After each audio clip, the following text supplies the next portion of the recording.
Hi, I'm Lindsay Owen. I'm the author of Poss and Boots and Millie's Cloud Friends. Both my books are on Australian book lovers, and I really thank them for giving me the chance to put them there.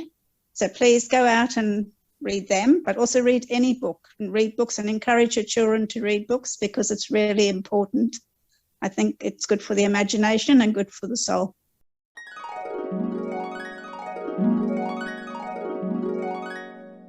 Once upon a time.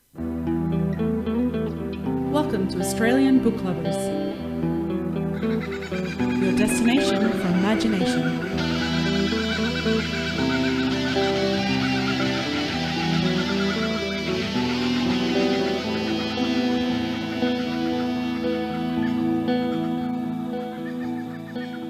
A huge warm welcome to everyone and a huge thank you for joining us once again for the Australian Book Lovers podcast. Our mission, as always, is to bring fabulous Australian and Indigenous literature spanning a whole range of genres to book lovers all around the globe, as well as fantastic resources and information for passionate authors looking to write their next bestseller. I am Darren Kazenko, science fiction and horror author, reader, and one of your co-hosts and co-founder of Australian Book Lovers, coming to you today from Corner Country. And I am Veronica Strachan, or V.E. Patton, fantasy, memoir and picture book writer, reader, and your other co-founder and host, coming to you today from a quite sunny Wurundjeri, Woiwurrung country. Yes, we're both getting our first little taste of spring. It's pretty just a damn little epic. blast. Yeah, it's lovely. We've got some of the blossoms are just peeking out on the trees, and we've got a few daffodils come up, and had some hyacinths, which just smells so magnificent. Fantastic. Yes, I like it when that bit of a northerly wind blows and warms things up here, especially this time of the year. It always embarks a little moment of contemplation when I realise, I think I need a new pair of thongs for summer. And so the mission Very begins. important thing to know in Australia. So for anybody listening overseas, they are in fact rubber sandals that we wear on our feet, not elsewhere on our body. I think in America they're flip-flops, aren't they? Yeah, and I think the Kiwis call them jandals because, you know, that's what they do. Because I think that was a particular brand. Yeah, anyway, there you Possibly. go. The Kiwis can tell me where I'm wrong, because I know we've got a few Kiwis who listen to the podcast. Please let us know. Yeah, definitely. And look, a Kiwi told me this joke, so please don't be offended. But I remember this gentleman telling me the joke of a Kiwi comes walking into town wearing only one thong. And someone says, "Did you lose a thong, mate?" He's like, "No, I found one." No. Okay. And here we are, episode 29, Veronica. Okay. Yes, episode 29, which is absolutely fantastic. And so pleased to have on the podcast today a really beautiful stories written by Lindsay Owen. So she is a painter and a picture book author. So, yeah, fantastic interview coming up. Yes, and look, look, unfortunately, of course, at the time of recording, Victoria's obviously back in lockdown, Sydney's still Sadly, in lockdown. Yes. And here in Adelaide, look, knock on wood, not yet, but of course that could change any day. But what an important time to, really put a magnifying glass on the joy and wonders of children's books. Yeah, absolutely. And so important for children to get the opportunity to initially have books read to them and then to gradually learn to read themselves. Because, reading with young children is such an easy way to connect with them and teach them, not only words, but language skills and experiential things that they're not necessarily able to get themselves or that they might experience later on. So, yeah, fantastic time. So, have we, before I launch into, because you can tell I'm winding up to you something, do you want to tell us a little bit about some of the children's books that we have on Australian Book Lovers? Perhaps under the news. Yes, absolutely. I think it's time we head to the news, and we can definitely jump into that.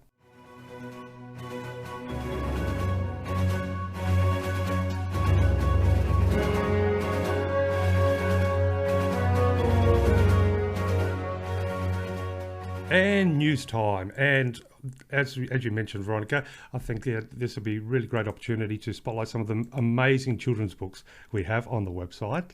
And so I thought I would start with one that's called Little Laurie Had a Farm. And that is by Olga Kolovich. I do apologise if I pronounced that wrong. But Little Laurie Had a Farm reads as Little Laurie Had a Farm is a book about an Australian girl who meets different animals around her family's farmhouse. Written for children ages 3 to 6, it contains 10 stories full of imagination, excitement and well-presented educational information about the most popular Australian animals: kangaroos, wombats, emus, cockatoos and others. Look, what kid doesn't love a book about animals? Yes, and we have such a unique fauna out here in Australia that it's just fantastic. Everybody should learn about them. Yes, and the listeners out there wouldn't know, but I've recently just moved house, so that's been a big mission over the last couple of weeks. But one of the sad things about leaving the last residence was the family of magpies that were, I considered my friends, that would swoop in every morning and evening when they saw me and enjoy a bit of Fritz and sing me a song. So I'm going to look like a goose later this afternoon as the sun begins to set, and I am going to walk to the park that's across the road and whistle really loud because I only moved a few streets down, and I'm hoping they'll hear it because I know which tree they're in, and see if we can see if they'll realise that I've moved. But yes, we have got awesome animals, and we won't talk about our spiders, of which I got a spider bite and ended up in hospital. But there's good ones, there's bad ones. No, they're all very cool. But magpies are definitely they're my favourite of the week at the moment. Well, speaking of animals that are very smart, I'm currently reading Laura Jean Mckay's The Animals in That Country. So I'm not going to say anything other than perhaps, given that you think you can talk to magpies, you should read it and see what you think. It's a little spooky, but it's a really good speculative fiction book. And it won the Victorian Prize for Literature, but it's absolutely fantastic. I think you'd enjoy it. And it's got dingoes in it. It's got crocodiles. It's very clever. Well, I do pretend when I whistle as though I know what I'm doing to the magpies, but no, I'm definitely amateur. No psychic connection here. You go. So the next wonderful children's book I'd like to introduce is called Calm of the Storm, and that is by author David James, and that includes illustrations by, now I hope I present this right, Zanti Zamlov. Again, I apologise if I didn't say that name correct. Considering my surname's such a mouthful as well, I think I should be able to say these names. But Calm of the Storm reads as follows. Coupled with simple but captivating illustrations, Calm of the Storm uses cleverly formulated rhymes that embrace the 5 senses to walk a child through the positive and fun things that a storm can bring. And to add a little bit of fun, there is a Find the Bird on each spread. And that is Calm of the Storm by... That's very good. Yeah, and who doesn't love a storm too? Yeah, and find the bird on each page. Brilliant. Yeah. I think there's always a bit of magic when a storm comes when I was a kid. But mind you, it took a while to get used to the thunder. That was the big part. Yeah. Now, the next one, and this is actually by the same author and illustrator, and this particular book is called Light in the Dark. Now, Light in the Dark is a playful illustrated children's book that teaches children not to be afraid of the dark. The story follows a young boy using play through hide and seek with his dad to see the lighter sides of the dark, and cleverly utilises the different colours of the rainbow to also teach children about colours.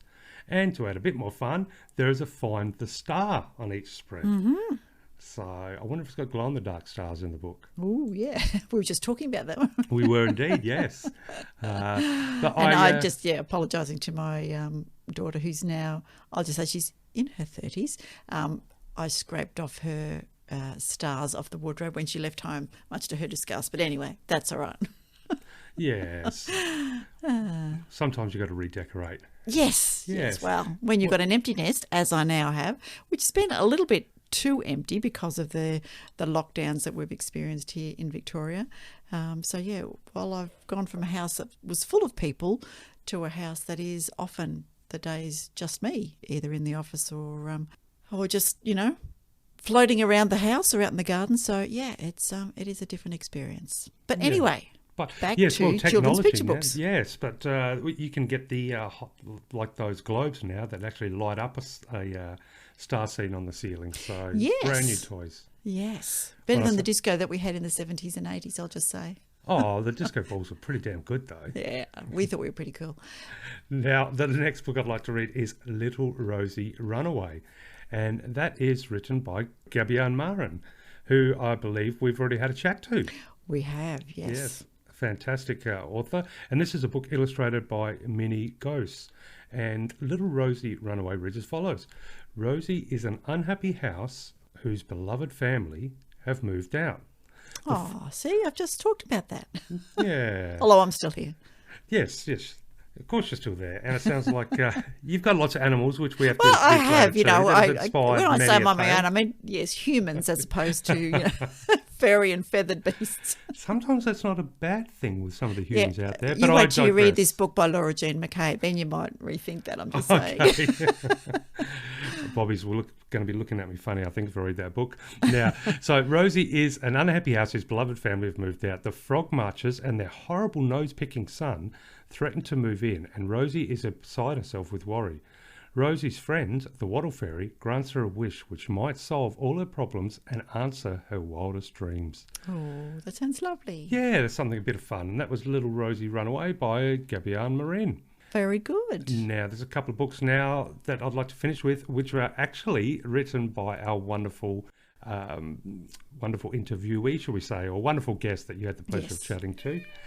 Oh, Thank you, Bobby. Hello. yes, see, there we go. The psychic connection's happening.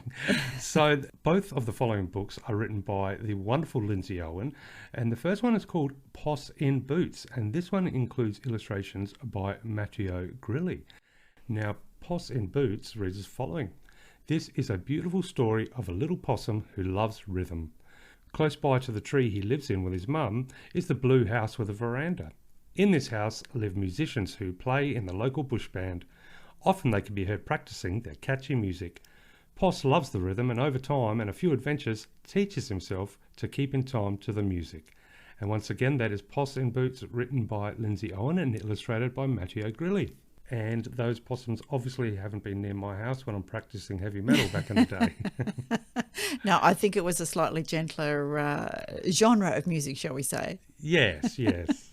Now, the next awesome title by Lindsay is Millie's Cloud Friends. And this actually features illustrations by Helen Pearson. And Millie's Cloud Friends reads as follows. Millie and her family have moved house and Millie is starting at a new school. She is very nervous about making new friends. Her favourite pastime is lying on the grass watching the clouds float by. Her favourite cloud is the whale. She meets Jeremy as he is curious about what she is doing, and with his help and the help of her cloud friends, she makes lots of new friends. Millie is a lovely, sweet story, beautifully illustrated by Helen Pearson, and that is Millie's Cloud Friends. And some of the most wonderful afternoons I've had, and I can still remember vividly, are those perfect days when you can lie on the side of a grass hill or on the beach, something, and just lay and watch those clouds go overhead. It really is a beautiful moment in time. It is lovely. And there's a lovely story that Lindsay tells us about some of the children who had read her story. Her daughter read them. She's a teacher, read it to her kids. And I'll let you wait for the interview to hear that. But that's really sweet. Yes.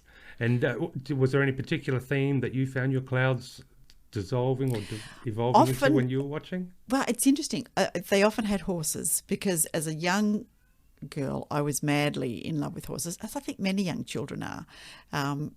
It was interesting that the horse theme comes up again because in Ozrights, as you know, our friend Kevin Clare and Rebecca Langham, they have Ozrights prompts every second day of the month on Twitter, and people can just share a little bit about themselves or their story or whatever. And one of the recent ones was, what was a book that you loved as a child or that made you happy? I can't quite remember what it was, but I had just finished listening. See, this is why my brain's working. I just finished watching Aaron Pedersen and Holly Rowland Ringland, not quite sure the second presenter's name, in Back to Nature, which is on iView on the ABC, and they were talking about the Highlands and talking about Elaine Mitchell, who wrote the Silver Brumby series in the late 50s, early 60s, which, let's be honest, that's when I was born.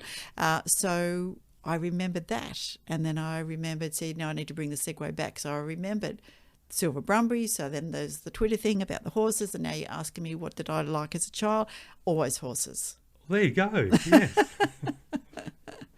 But the only horses that we had, of course, in suburban Victoria were the draft horses who used to bring the milk around in the morning, because yes, I was around when they still brought milk via the horse cart. But yes, I used to love hearing them jingle, jingle, jingle, and the clink of the bottles, and then you'd hear do, do, do, do, do, as the Milky would grab the bottles, drop them on the front veranda, pick up the empties, do, do, do, do, do, he'd go back. And the horse would just trot gently down the street on its own as the Milky went in and out of the houses. It was fantastic. Oh, wow. I mean, I do have vague memories of, the milk bottles being delivered and, pouring the foil top off and getting the cream.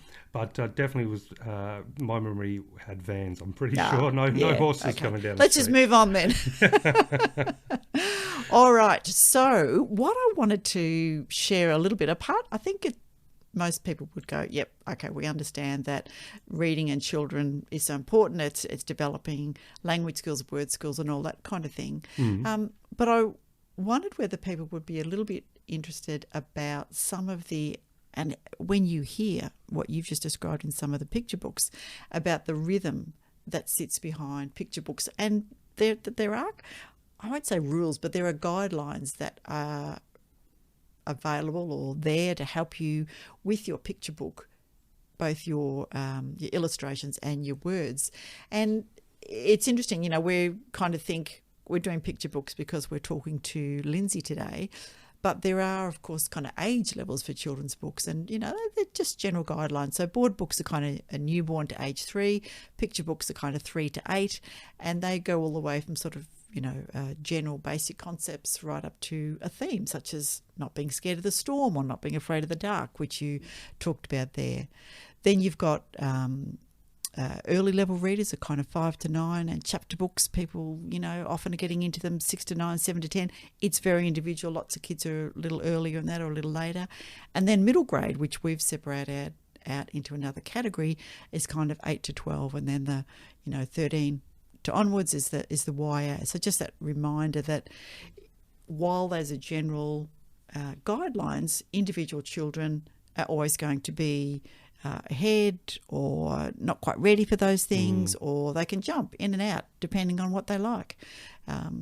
There's lots and lots of fabulous things that kids can do, and libraries are definitely should be on people's lists. Oh, I'd hope so. I mean, look, I don't have children, so it's reading to children isn't something that I've done, or not on a regular basis, that's for sure. But our brief chat earlier, about that we'd be chatting with Lindsay today, and about children's books and the importance of learning to read, and it just it gave me a few moments to just sit back and remember back and just appreciate how much of a introduction to the imagination those first initial books are. And it really, for me, I feel like it opens up this infinite world inside of you once you can start reading words on a page or following a scenario via pictures. Absolutely. And I think that's exactly right. It opens up an entire world, and whether that be logic and rational things and learning and numbers and maths and science and those kind of things, or whether that be to your imagination, it is still words are the key, aren't they, to opening those doors. Yeah, absolutely. And look, and I brought up the fact that we're still, unfortunately, a lot of families and people are in lockdown still across Australia. But that's what had me thinking that how important books are right now to kids, especially when I remember, when I was a little tacker, you'd go into your bedroom, shut the door, and then by reading, you just go to anywhere in the world, like anywhere in the universe, really. The bedroom became just your cockpit to absolute imagination, and the keys to the engine were the books every time. I mean, great. Sure, it was great to run in the mud and go jump on your BMX or whatever you might do, but also, the books can just turn a bedroom into just a wonderland. And in a time when there isn't that much opportunity to head out and maybe be as free as we normally can be, the books are still there, and those opportunities to just dive into that amazing world are still there. So I've got my fingers and toes crossed that all across Australia there are lots of little kids opening books and then flying through the universe with their imagination. Well, they absolutely will be, because it is in fact Book Week. So Book Week in Australia is August the 21st to the 27th, and the theme for this year's Book Week is Old Worlds, New Worlds, other worlds. Oh, okay. Yeah, so and it's the Children's Book Council of Australia who are kind of the host of that, and they're 75 years old this year, which is fantastic. So there are, if you go onto the cbca.org.au, you can have a look at all the Book Week things. There's lots of resources, free resources for the partners to help you make the most of celebrations. And I remember my kids, in the latter years, had to they didn't have to, but, getting dressed up as a character in one of their favourite books. So that's always a bit of fun to make it, you talked about jumping into the imagination. Be that person, Yeah, absolutely, yes. Which is a good thing. So, Children's Book Week, Old Worlds, New Worlds, Other Worlds, and that's runs from the 21st to the 27th of August. So lots of kids will be getting involved in that. I think, so, when I get the chance, obviously I get to the library as often as I can, especially back when I was working in the city and on the train every day. Mm-hmm. So, you plough through books at an enormous rate. Yes. So the library was up there as important as the petrol station. But, there's nothing better than seeing, sometimes they'll have, one of the librarians or staff reading to a group of children. Yes. And when the story is interesting, you can just see them. They're just glued to every word. They're not fidgeting, they're not moving, they're just looking up, and their imaginations are on fire, and but then they're just, the rest of the world doesn't exist, the rest of the library doesn't exist. It's that's every fantastic word. And it's interesting that you brought up with regards to the rhythm of the words. Now, how would you describe what you feel the rhythm is? Having, you've written a couple of children's books now with beautiful illustrations, might add. Yes. But so for you, what does the rhythm mean? So there's quite a lot of, research that sits behind it. And it was interesting that I wrote the first Chickabella book, and that just kind of, came out. I do write a little bit of poetry, so for me, I have an internal rhythm that suits me. But I wrote it and then thought, maybe I better do a little bit of research or go to a workshop and see what I should be writing.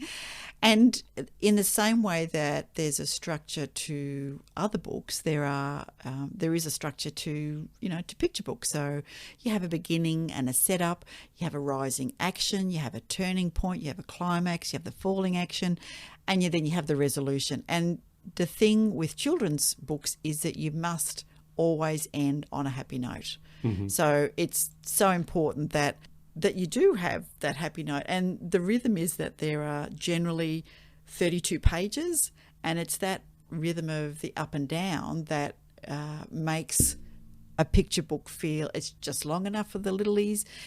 It gives them a sense of that repetition, and so that things like alliteration, things like using groups of three. So, for example, in Chickabella, the repetition of this is what Wren wants to do, and this is what Yusuf wants to do, and this is what Bennett wants to do. So it's that repetition that children get a sense of, and they can read the pictures then. They can see how the words connect to the pictures. Mm-hmm. So often in picture books that are not, basic concepts, for example, like the Chickabella ones, although there is an additional theme that goes with those, picture books often have themes like, parental love, or the nature of emotions, or power and control, resolving conflict, empathy for others, or taking responsibility. So even at that early stage, there's often a gentle teaching involved in that, and so that beginning, the setup and that.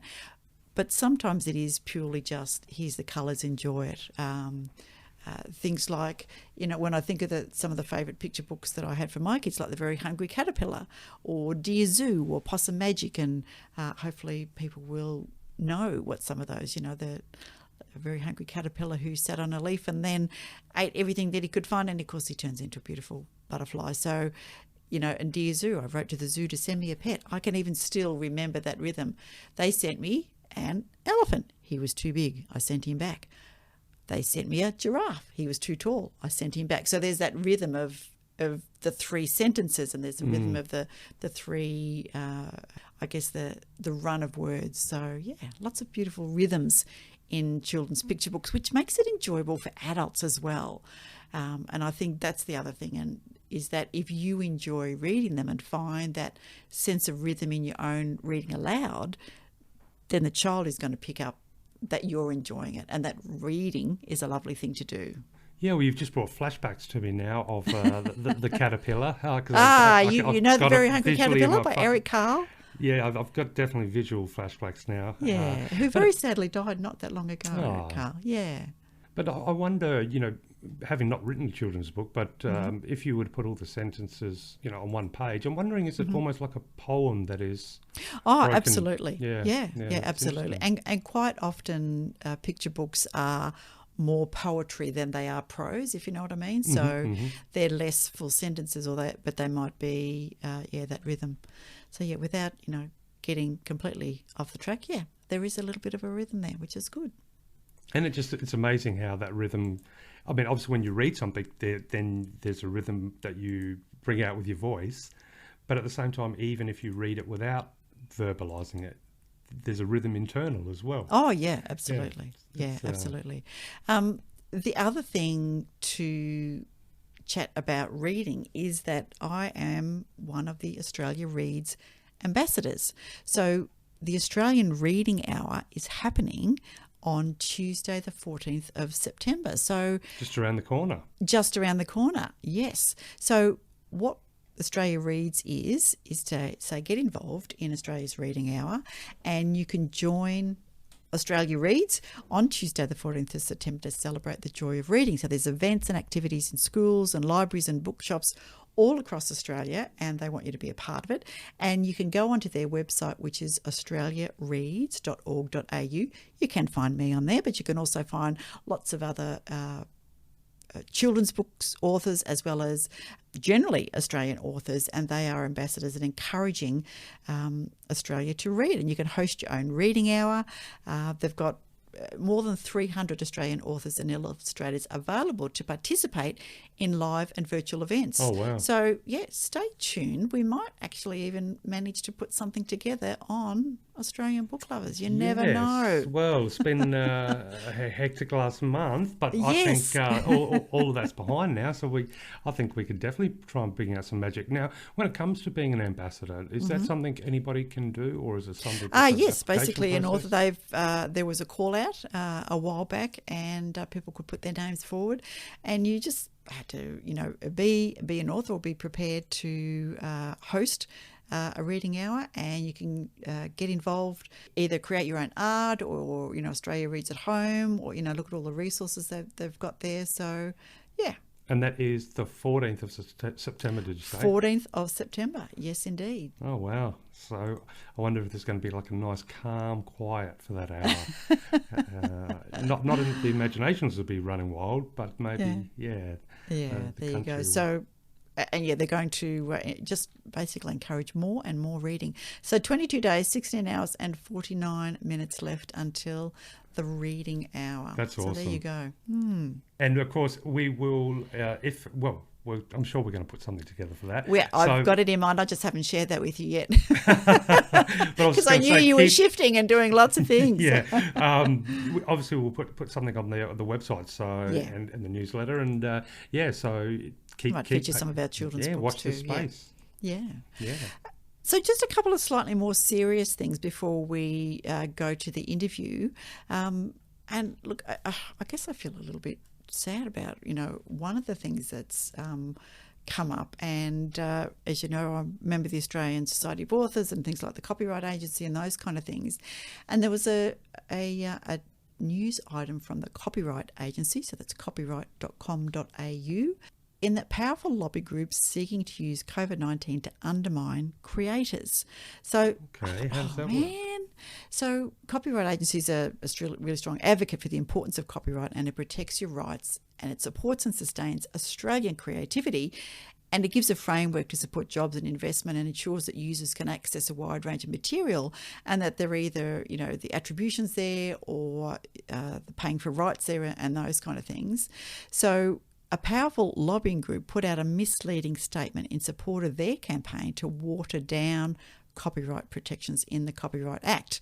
So the Copyright Agency, along with key creator representatives, including the Australian Society of Authors, responded to the statement with a press release, and they're continuing to work with government on those issues. So it was a lobby group called the Digital Alliance, and had some education institutions and some big tech, and they used incorrect information around access to copyright in what the Copyright Agency describes as an opportunistic attempt to persuade the government to strip away local creator rights. So, as they rightly say, the last 18 months have been, isn't it? yeah, Why would, yeah. Well, it's been devastating for local artists and performers and songwriters and all those kind of things. And then, despite that, lots of creator groups have kind of led the way in providing content. But yeah, it is worth reading. So please, if you are a writer, if you're an illustrator, if you're a musician, any kind of artist, have a little read and make sure that your work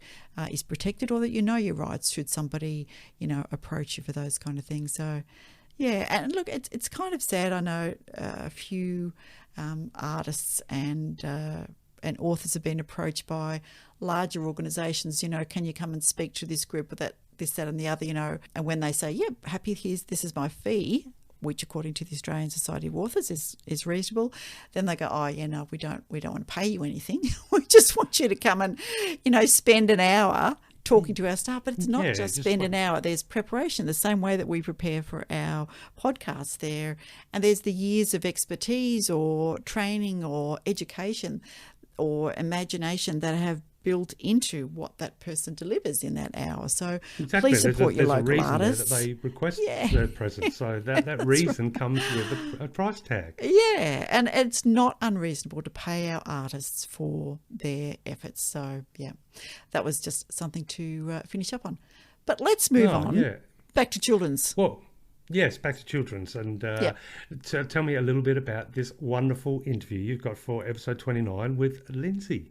Well, look, it's fascinating because, Lindsay is a painter and a picture book writer, but you've got somebody else, and a photographer as well, actually. If you look on her website, there's some beautiful photos there.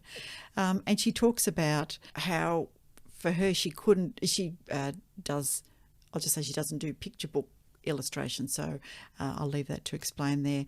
But her hubby was a musician, and some of the, you talk about the rhythms and the music, and she talks about the possum pounding across the tin roof. So we were able to bond on that because I've got a tin roof, and yes, we have 3 possums who make our tin roof their home. So yeah, it was interesting that she draws from real life, which is fantastic.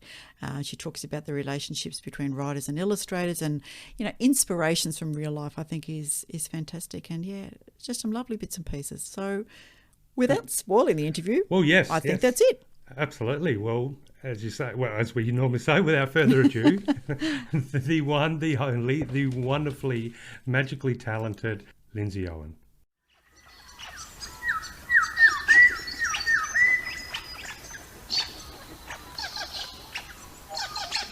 So welcome everybody to the latest Australian Book Lovers author interview. And I'm delighted to have with me today picture book writer Lindsay Owen. Welcome, Lindsay. Thank you, Veronica, and thank you, ABL, for giving me this opportunity. You're welcome. It's really very mutual. I love talking to authors and hearing all about their process and their inspiration and all of those kind of things. So, Lindsay, I was just going to say, I hope I can share some of those with you, what I've done. Well, your picture books are absolutely inspiring. And so you are, of course, not just a writer, but you are an artist and a photographer, according to your website. Yes, I do. I'm more like, I'm not a hobby artist or photographer. Something I love doing. So I've only been painting for about 6-7 years. Okay. That's still pretty significant. And I just love it. It's just when you retire, it's always nice to have things to do. So besides my writing, which I started when I was still working, I now paint and, I've always taken photographs. It's just been part of me. Very good. And I saw some beautiful photographs on some of your social media with some flowers, some proteas in particular, which was something we tried to grow up here in the Macedon Ranges, or actually down from you, down in the Macedon Ranges, but they often struggled. They do, but they grow really well up here. I've always wanted to grow them. I tried in Brisbane where I used to live and it didn't work. But I come from South Africa, so proteas are part of what I grew up with. Ah, very good. So, So yes, I'm you've thrilled. seen a bit of the world then. I have. I came from South Africa when I was 14 with my family, and I've travelled a lot in the last 20 years. I've been overseas, been to Scotland and Ireland a few times. I just love it over there, and I have friends Beautiful. over there. Mm-hmm. So tell me then, why the move to a country town in Queensland? I've always lived in the city. I'm a city girl, and I just got fed up of working for corporate world. Needed a change, like tree change, as they call it. Yes. And my daughter's married to a farmer on the property up here. Mm-hmm.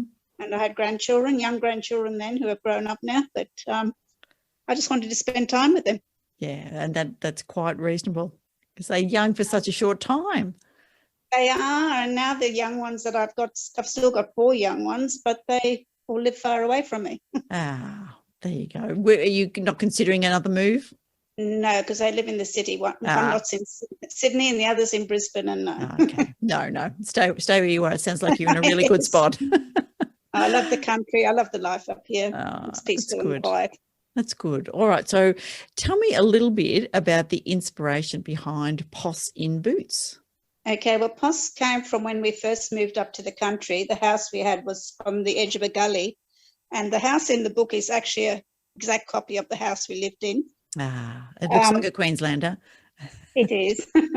And it just, my husband was a musician and always had music in the house, and I used to always hear the possums jumping on the roof at night time. Mm-hmm. And just the idea just came to me. I've got a vivid imagination anyway. So, the story of Poss happened out of all that. Okay, so go ahead. Sorry. Yep. I was just going to say, I've been writing music, lyrics before, because I wrote with my husband, and I guess that's why my books, people say they've got a musical quality to them, the way I write. Lovely. So the rhythm, and it's so important with children, isn't it, to give them something that they can hear as well as see. And repetitive, sort of little verses, that they can repeat, and yes. Oh, that's good. So that's how Poss came about, and it was a beautiful place where I was living, and there was kangaroos hopping around, wallabies actually, and tree snakes and a few other things like that. So they're all included in the story. Ah, very good. Because the Australian wildlife is very specific and peculiar in the true sense of the words, and that it's unique. Yes, well, I found a lot of people who have bought the book, because I sell it in the local arts and crafts shop in Crow's Nest, which is near here. When they see it, they think, oh, that's lovely, we'll send it overseas because it's something Australian, and they said the kids love it. So, uniquely Australian. That's good. So it has gone all over the world to different little children everywhere. Ah, little Poss has travelled very well. He has. Very good. And now I think I mentioned earlier when you and I were talking that we have some possums at our house, and, you know, with a tin roof, they thunder across our roof every night. So I can absolutely appreciate, Poss being having his rhythm happening up there. Yeah, I just thought he needed to get a bit of rhythm to his thumping on the roof and get in time with the music. It's very good. So the music, the lyrics that you were writing, what kind of music were you writing for? It was country music. My husband, who passed away, he was a country musician. So it was country music mainly. Oh, I'm sorry to hear that. No, he had cancer, and he unfortunately passed away back in 2013. He never saw Poss come to print. He knew I was writing it, but he never saw it in print. Yeah. There you go. Who knows? He may well have a little bit of a hand in its spread around the world. You never know. Now, you didn't do the images. You had a different artist do all of the illustrations for Poss. Tell us about that relationship. How did that start? Mckay is a friend of mine. Well, he's a friend of a friend of mine who's a fiddle player. His friend David is a fiddle player, and David introduced us. And I just asked Mckay, I said, would you consider, doing the illustrations for me? And he said, yeah, I'd love to. So we got together for a few weekends, and we went through the book. And I think that's one of the best parts of doing a picture book, is getting together with the illustrator. Yes. And having your ideas in your mind, getting them to somebody else who can put it on paper for you. Yes, yeah, absolutely. And Mckay did a beautiful job, and he doesn't usually he does mainly birds. He's a beautiful wildlife artist. and he's won competitions, and he's had his paintings in galleries, and he's a lovely young man. And he did me proud. He certainly did. The illustrations that I've seen so far are just beautiful.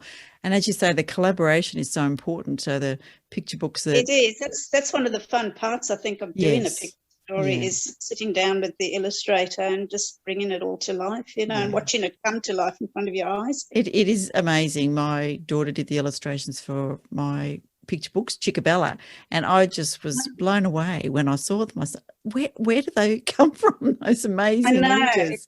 It is amazing, isn't it? I mean, I did try. I thought, maybe I can do it myself, but I don't do that sort of art. I do mostly landscape and that sort of thing.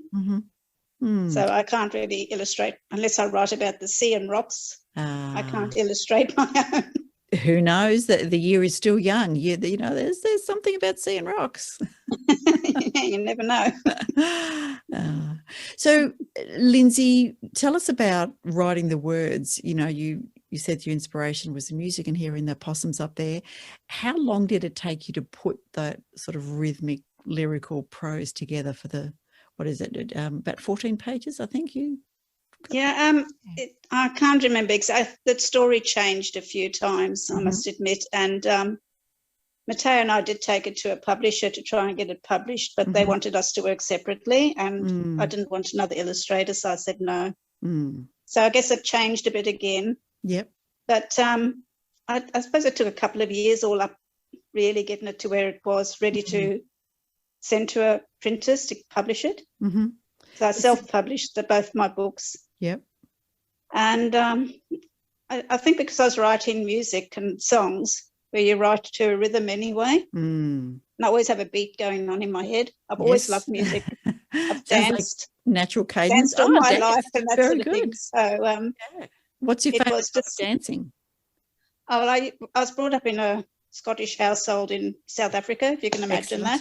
I can, with a name like Strachan, and my father-in-law was from Dundee, so yes, I can. Okay, so I grew up with Scottish country dancing and Highland dancing, and the music was always in the house. My dad had lots of LPs, and so I've always had that rhythm going on in my mind, and I've always loved Irish and Scottish music, which is it's always got a beat to it.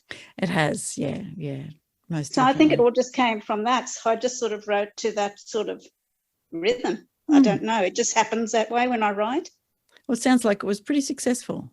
It has been. I've been thrilled with Poss, and it's been quite a little fella, that one. He certainly looks happy in the images that I've seen of him. Now, Millie's Cloud Friends is another story that you've shared with us on Australian Book Lovers. Tell us a little bit about Millie. Okay, well, I wanted to do another sequel to Poss because I thought, I can do a series, but Matteo wasn't. He's got his own life to live, and he was busy doing other things. So I came up with Millie, which was something I used to do as a child, lie in the grass and watch the clouds with my friends, and we'd make shapes and all that sort of thing. And I thought, that'd be interesting to try and incorporate that sort of thing into a story, because I still do that now when I see clouds. If I see a shape up there. It's a good habit. It is. And so, I don't know, the story came of a little girl starting in a new school, trying to make friends, and it's always hard the first day. Nobody was sort of around at lunchtime, so she goes and lies on the oval and watches the clouds. So I thought about it, and I had this little girl going to school and making new friends and lying on the oval, and the little boy walks over and asks her what she's doing, and ends up that everybody's out there, including the teacher, watching her watch the clouds, and that's how she makes her friends with the help of her cloud friends. Wow, beautiful. And the artist for that one is a local friend of mine, Helen Pearson, and she's a beautiful artist. She does very magical type fantasy illustrations. Beautiful. They're just beautiful, her artwork, and she was just perfect. Another experience sitting down with her and bringing Millie and her friends to life. Sounds good. And these ones, I imagine you read aloud to your grandchildren, or you did read aloud when they were young. I used to write odd little stories for my grandkids when they were little. I don't know if they appreciate it or not. They always listened. That's a good thing. And my daughter is a teacher, and she's read both my books to her classes. She teaches year 3, so they're the right age group. Mm-hmm. And she got them to critique Puss in Boots, and they sent me all these little post-it notes back with what they thought of the book. Oh, very good. Most of them were very nice to me. Oh. There was Kids one who can be disarmingly honest sometimes, can they? They are. Well, one said he just didn't like possums, and that was it. Oh, okay, well, fair enough. But when she read Millie to them, they had an excursion to the swimming pool in the bus, and all the kids were looking out the window looking for the clouds in the sky. Oh, and they all reckoned they could see all the different clouds up there, and apparently the bus driver was trying to figure out what was going on, all these kids yelling out. So it's nice to know that they do appreciate it, and do enjoy the stories. Yeah. And you can, if you're getting that kind of feedback from children, well, you've obviously hit the mark. Well, that's right, yes. And I go to some of the local markets sometimes and sell them there, and I've had children walk past and say, oh, we know that book. Ah, that's good. I know where you've heard that. Yeah. But, it's nice for them to recognise it, Yes, it is indeed. Last Christmas, I got a text from my brother who told me his grandson had received one of my stories for end of year at kinder. So that was lovely. Oh, truly. Oh, how lovely. He said to the teacher, oh, I've got this book. Isn't it nice though? It is lovely. And, it is, yeah. Yeah, I think a couple of my grandchildren have taken the books to school for show and tell, the little ones, so that's always nice that they do that. It is indeed, yeah. And I just love kids to read, because I just don't think there's enough reading happens. It's such an important skill, isn't it? It really opens up, not only the world of imagination, but, it allows people passage into so many different avenues in life. It's right. It's just the enjoyment of the stories and reading when you're young. I mean, they start school and they get so excited when they first do their first letters or read their first words. So I've just been in Sydney, and my grandson there, he's 4.5, he's just started school, and he'd come home and he'd show me he's got sight words, and he'd want to read them to me, and he was trying to write his letters, Yes, yeah. But then as I get older, it seems to disappear, and it's really sad. It is. The love of reading is something to be encouraged whenever we can. That's right, because I just love reading, and I've always encouraged my children to read. Yes, my daughter reads a lot. I don't think my sons do. Well, all of my children read. My husband, not so much. He's more interested in aeroplane magazines and technical things, or he'll read the occasional memoir. But all my children are great readers, which is really lovely. It is nice, and I do a lot of reading. And I remarried a couple of years ago. Mm-hmm. Oh, congratulations! Thank you. And my husband Rod, he's only just started reading ebooks on, getting them on his tablet. Yep. And he's got right into it, but I don't think he really read lots of books before that, but now he's loving it. That's good. Obviously the medium suits him. Yeah, I love having the actual book. I need to turn the pages. Well, these days I've got both, because sometimes if I can't fit a book into my bag, the tablet is excellent. But if the tablet runs out of battery, I've got to have a book, at least one. I usually have 2 or 3. That's right. But yes, I think reading's very important, and just losing yourself in what somebody else has written, their fantasies or their ideas and that. It's just great. It is, yeah. So what things do you read yourself? What are your go-to books? I like, I'm very much into archaeology, so I love archaeological books. But I also love historical romance, time travels. Diana Gale Baldwin and Barbara Erskine are 2 of my favourite authors. Oh, right, yes. And I read the whole Outlander series. As each book came out, I was there ready to buy it. And I've since watched the series on TV as well. Ah, very good, very good. And Barbara Erskine, I love her books. She's very good, and because it's also history related. And so I just enjoy that sort of thing. And I'm in the process of writing another book, which is more based on my archaeological love, which is right. It's sort of based in the Neolithic age with current time now, 2 people, one in each fantastic sort of area. Sort of like a and I'd love to finish it and that, but I'm thinking I can't get it published and I can't afford to do it. So it's there, see what happens. You never know. Self-publishing is much more accessible these days, isn't it? You know, and once you've done a couple, it's much easier. That's right. I think the problem with self-publishing is then you've got to get it out there. Yes. And that I find is the hard part. Well, he's hoping you'll get some more exposure with being a guest on the podcast. Well, I'm hoping so. You know, I try all different avenues, and but it is the hard part for a person who self-publishes. Yeah. And look, I think it's very important also for traditional publishers. I know that they get a lot of help in the initial stages, but it's still, you know, having spoken to, you know, many of the authors who are traditionally published, they also still have to do a lot of spreading of the news and using their social media and visiting places and, you know, getting themselves interviewed and all those kind of things. I don't mind doing that, but I just don't like to annoy my friends all the time. So once they've got a copy, it's kind of, that's it. I'm sure they get sick of seeing my photos of the garden, which I can't take any credit for because Rod is the one who's the gardener. Got his green thumb. That sounds good. Yeah, I take the photos. He grows the plants. Well, that's kind of fair enough. All right. So tell us, you know, who would you like to read Puss in Boots if you could have an audiobook?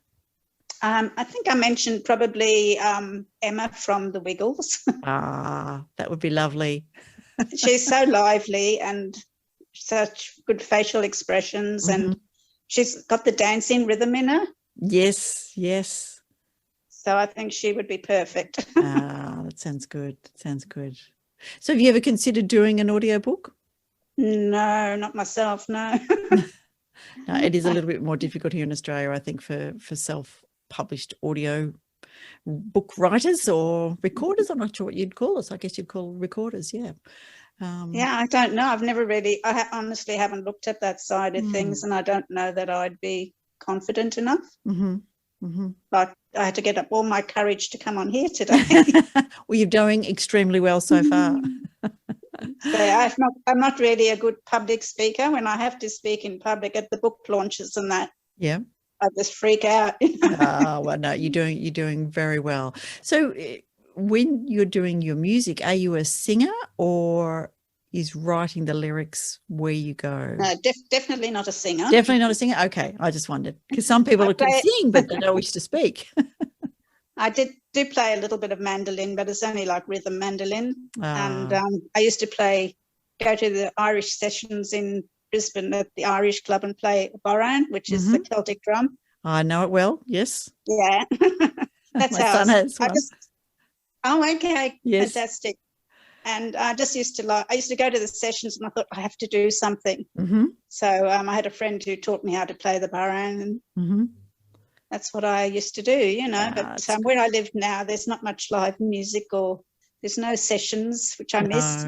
Didn't go St. Patrick's Day, didn't entice you down to the Big Smoke for some actually we went to a concert in Toowoomba at the Empire Theatre in Toowoomba, which is a beautiful old theatre. And there was a group playing from Brisbane called Murphy's Pigs, an Irish Celtic group. Perfect. So we went and watched them. So we did have a little bit of Irish on St. Patrick's Day. That's good. That's very good. You know, there's a good dollop of Irish in my side of the family. So certainly pass that one along to my children as well. Yes, well, I have with my family too. My kids, they all had to do Scottish country dancing because I used to teach it, and they used to have to join in. And they'd ordered Highland dancing. And so it's very much in their blood as well. Actually, my daughter was over yesterday and she was talking about that. Very good. Remembering it fondly? Yes, they all do. They all got used to me always playing my Irish and Scottish music. So that's good. It's not what they follow, but they didn't mind it. Yeah, very good. So tell me, thinking a bit more about your writing again, what's the best response you've ever had to your writing? We've heard that you had some great feedback from your daughter's school children. That's right. And the State Library in Brisbane, the Queensland State Library, they gave me a book launch. And That's they sold fantastic. Puss in Boots. Yeah, they sold Puss in Boots for about 2 to 3 years. They had it in their shop. Mm. And so that was really good. It was lovely that they gave me the book launch there Yes, for fantastic. Mateo and I. And also, then I suddenly one day got a phone call from Armadale Bookstore. Mm-hmm. And they said, could I please supply them with some books, because it had been chosen as one of the books for the course at the university for that year. It was 2016. Wow, that's So fantastic. that was just amazing. Yes. So I was in Sydney at the time, and I was straight up to Armadale and Said, here you handing go. over the books. Oh, yes, that you just was- want to be cool, calm and collected, but yes, I'll be right there. That's right. Yeah. So that Yeah. was a lovely to think that. I don't know how they heard about it or Mm, got hold of it. I really don't know. But still, they did. But they did, yeah. Okay.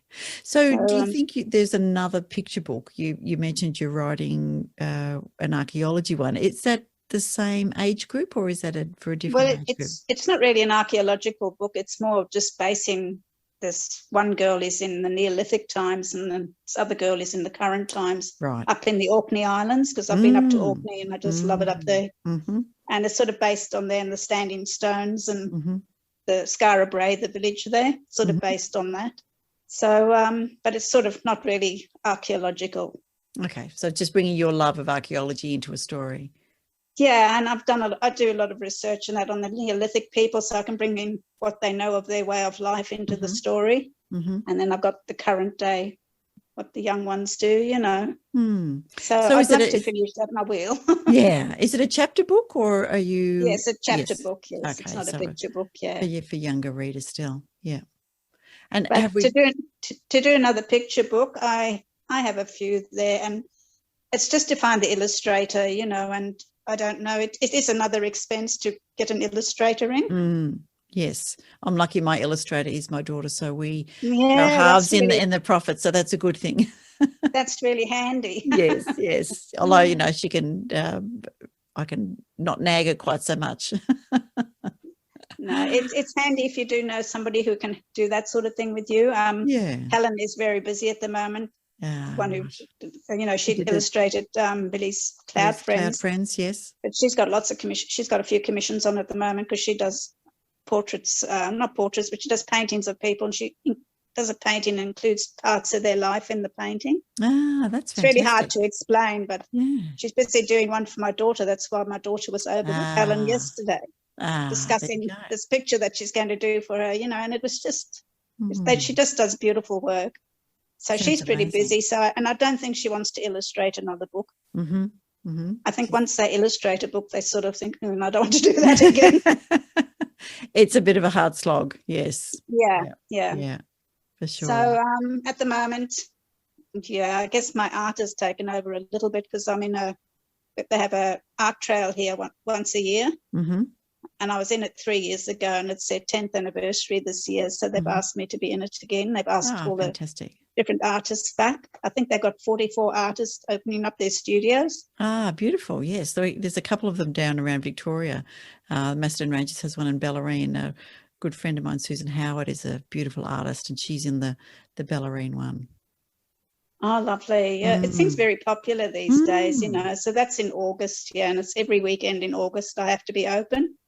So I'm busy trying to get stuff done for that. So I guess the writing's gone a little bit on the back burner, but it's always there. It's always in my mind. And every so often, I always think, say, if you love writing or you want to write, always have a paper and pen handy. Yes. And even when you go to the shower, because when I used to write music, I'd always think of things in the shower, you know, thinking, and then you've got to keep going over and over in your head so you don't forget. Well, I was saying the same thing to my daughter, and she bought me a waterproof pencil and notepad set, which is on suction cups in the shower.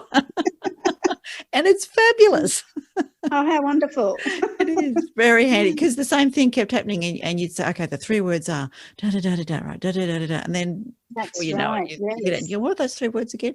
No, now so I can just tear off the note. I always have a pen and paper in my bag when I'm going anywhere, but you wake up in the middle of the night, you know, and suddenly things start going up, and you think, now I must remember that for the morning, but I've got to end up getting up and writing it down somewhere because I know I won't remember for the morning. So It's when your mind just forgets about those surface things and it just starts to relax, isn't it? That those characters and stories decide that, oh, well, now she's not concentrating, I'll jump in.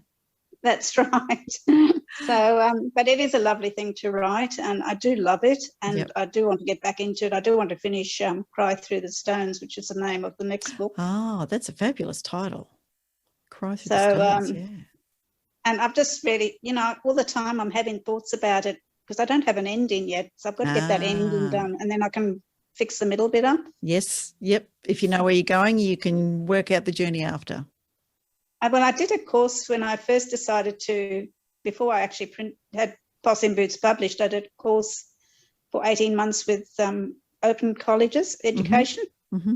And I had a mentor, Anne Harth. She's an author, and she lives up North Queensland, and she was my mentor going through the 18 months. And it was just amazing, the things I learned in that, and different ways you should write. And I don't think I do it properly. It's like when I paint, I don't paint by the textbook.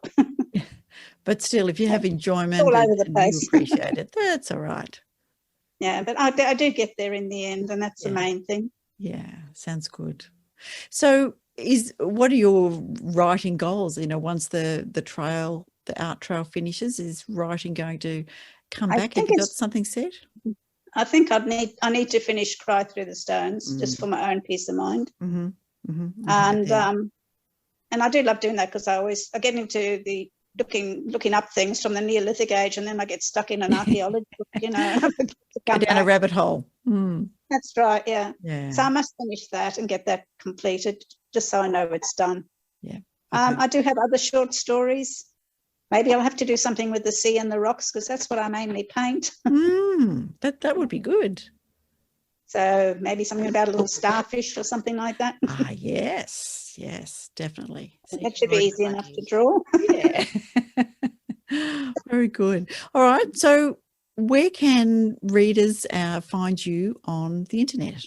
Okay, well, I do have a website. Mm-hmm. It's called mylittlepenguinstudio.com.au. Lovely. Why those? I love penguins. Oh, there you go. Fair enough. I was due to go down to Tasmania in May last year for my birthday to go to Penguin to see the penguins. And, of course, then COVID happened and of course. I never got there. I do love penguins. I've always loved penguins. I think they're so cute. Yes. Just the way they walk and the way they act to each other and that. Yes. They are very community-minded, aren't they? That's right. So, yes, My Little Penguin Studio. It's the name of my studio. And also I'm on Facebook under My World As I See It. Fantastic. And you have a very good artistic eye. So it is certainly worth having a look at some of the photos and images that you're sharing. Thank you very much. Yeah. I say it's something I love doing. I wouldn't say I'm professional at anything that I do. I just love doing what I do. Which shows in what you've got there. Yeah. Very nice. Thank you very much. So any final words for potential readers or writers? Readers are people. Encourage your children to look at books, even if they don't read them. Just look at the pictures and make up their own stories if they want, I just think it's important for readers. Try all sorts of books. You're bound to find something you like. I love reading Australian books as well, Australian romantic books. There's lots of them around. Excellent. Yes. And of course, I love my Barbara Erskine and Diana Gale Borden books. But I think if you want to write, just as I say, always have a pen and paper handy because write down everything you think about because you never know what's going to come out of what you put down on paper. Yeah, absolutely. And one idea leads to another, and before you know it, you've got a few pages, a few thousand words up on the computer. And the story is, pouring out. That's right. And there's just so many things I write from things I see and things I've done and things I want to do.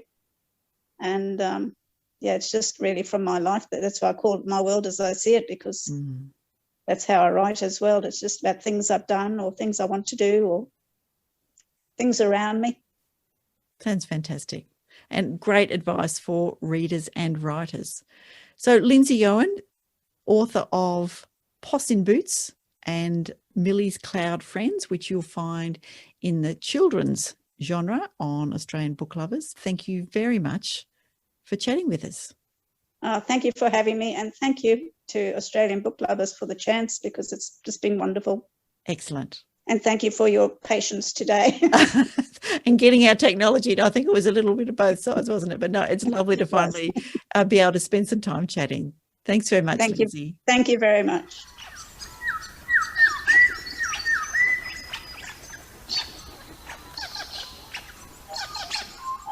Lindsay, thank you so much for being a part of the Australian Book Lovers podcast, and thank you for such a wonderful chat with Veronica, and for all your beautiful work that you've put on their website. And I can imagine that there is many a beautiful smile and very well ignited imaginations amongst the young kids out there that have had the joy and the wonder of being able to read your books. And it must be super fun too to work with an illustrator. I know you had the honour of working with your daughter for your book. I've worked with an artist for the cover of my books, but to be actually put together a book and work with someone in the visual field as well as the words, that must be super fun. But yes, Lindsay, thank you so much. Very good. I think we're ready for quotes, Darren. Quotes already? Yeah. Well, I have definitely got my quotes ready this time. So which is a miracle considering the last... so for our listeners out there, I'm basically sitting in a house full of unopened boxes or half-opened boxes. I wouldn't know where my undies are. I wouldn't know where... Well, that's a worry. Well, actually, no, besides the one I'm wearing. But it's that unique moment in time when you're in a new property and your life is turned upside down and in bags and boxes. And of course, you go to the shop to get something and then drive back to your old residence. So on autopilot. So I'm in that little phase there. So, but through all of that, I managed to get a couple of quotes. And what did you bring your quotes about today? Well, it's interesting. Even though we had, spoken about children's books, I thought that really... for me, then I went to imagination. So I have a lovely quote by Sylvia Plath. So Sylvia Plath was an American poet, a novelist and a short story writer. She's credited with advancing the genre of confessional poetry. So I'm going to leave you to look that up and see what that is. Unfortunately, she died quite young. They're under tragic circumstances.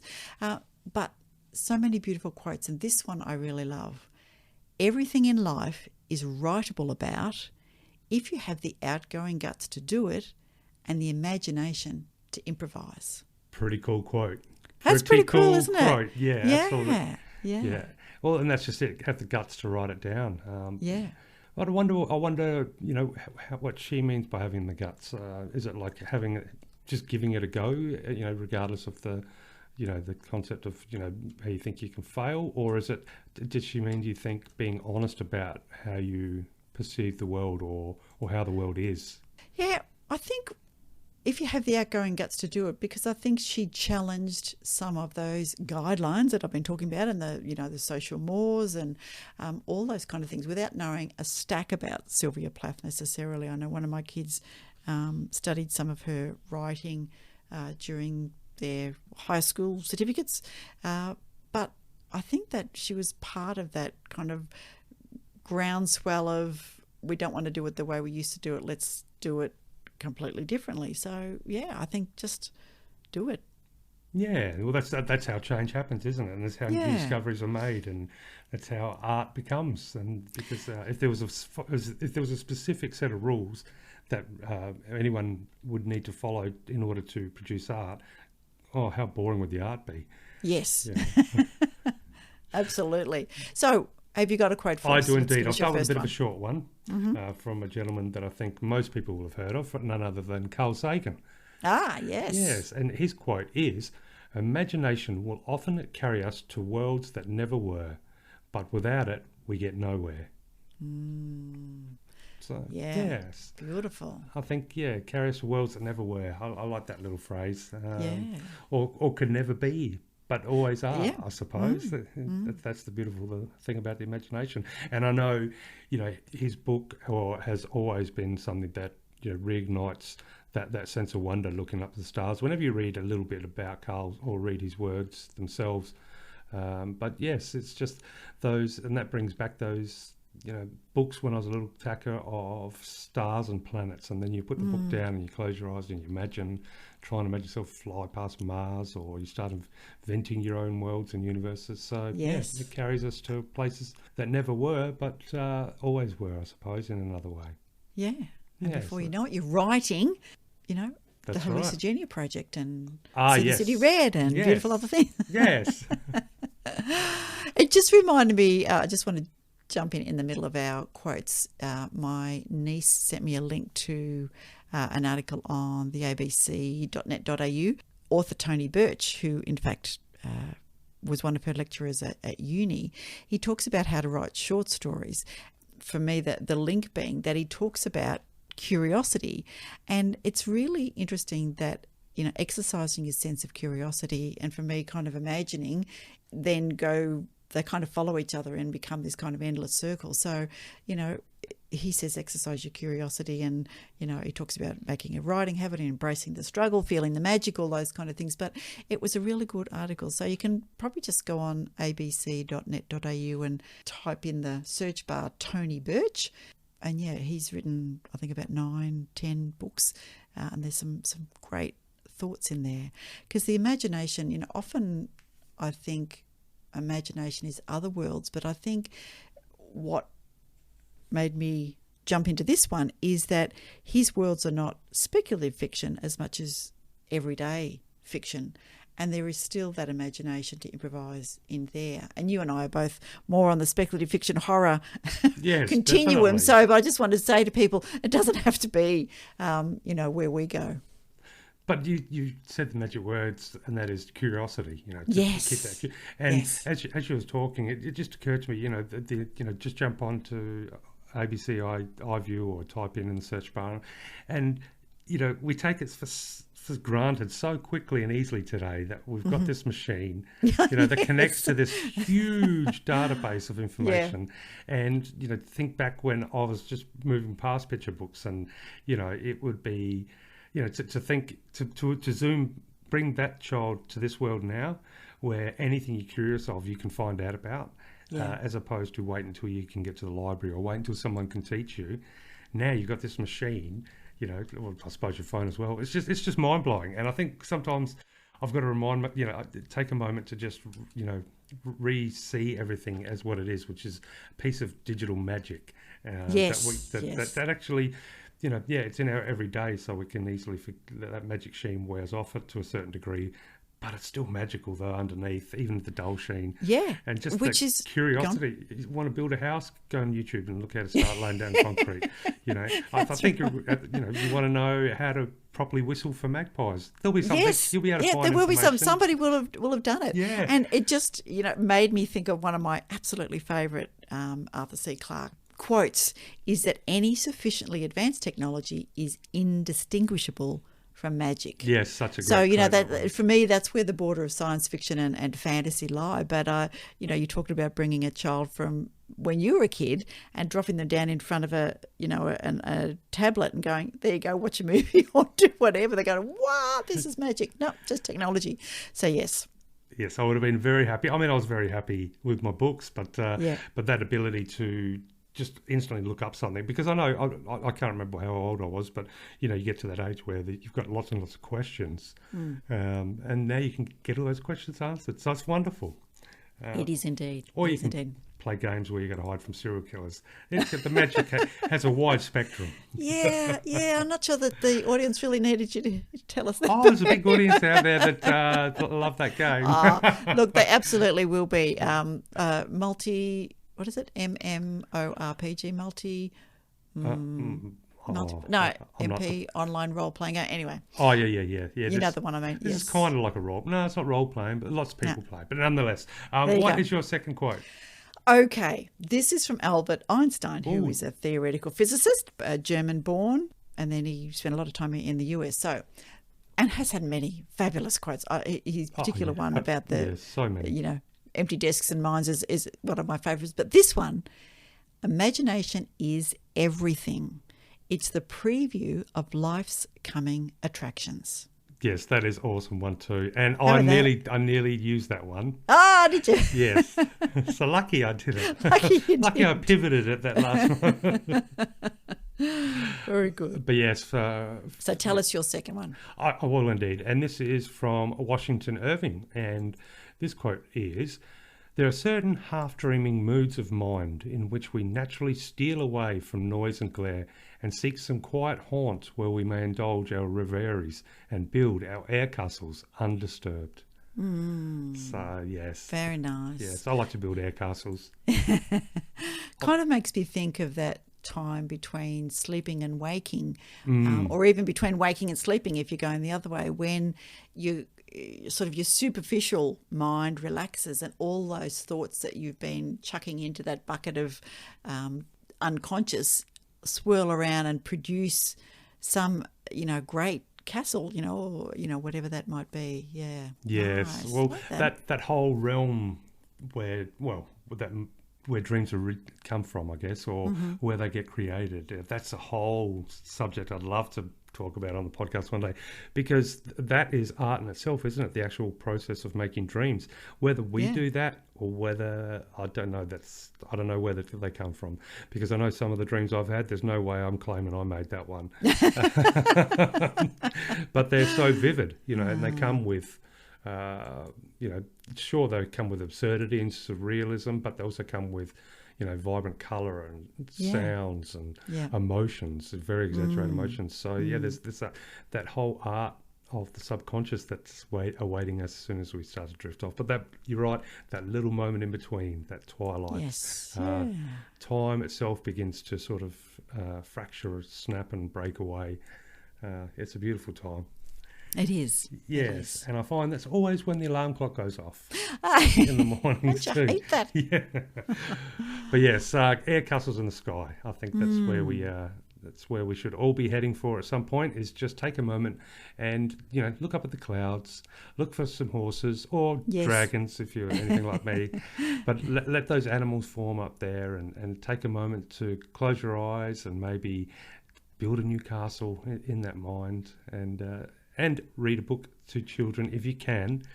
Yes, and if you'd like to see some of our great Aussie written children's books, absolutely, have a look on www.australianbooklovers.com.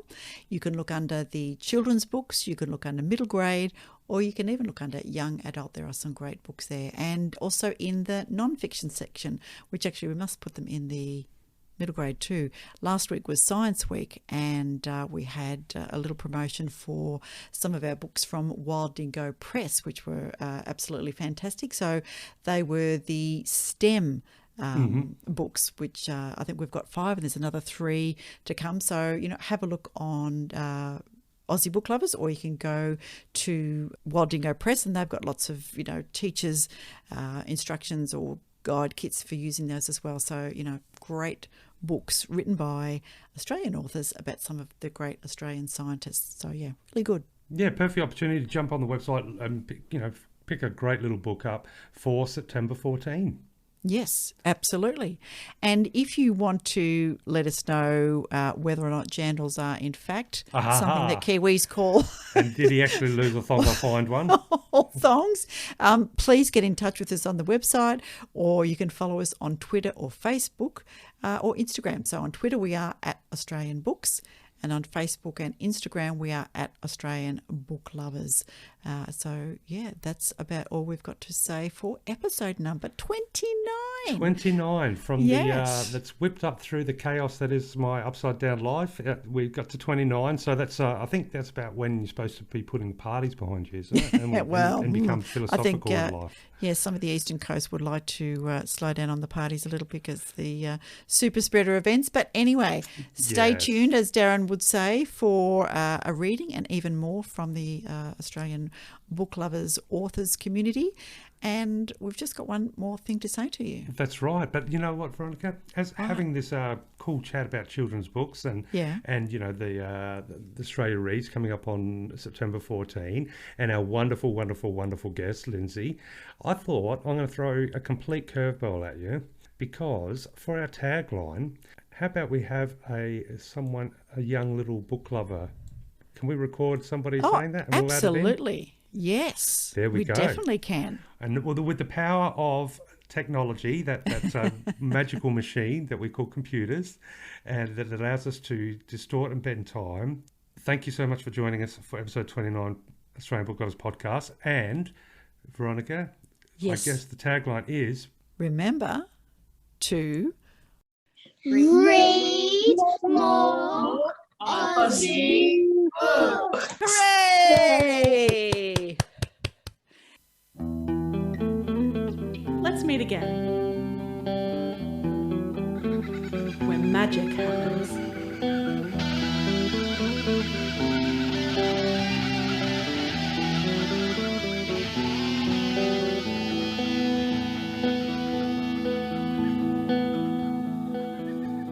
Australian Book Lovers acknowledges First Nations peoples and recognises their continuous connection to country, community and to culture.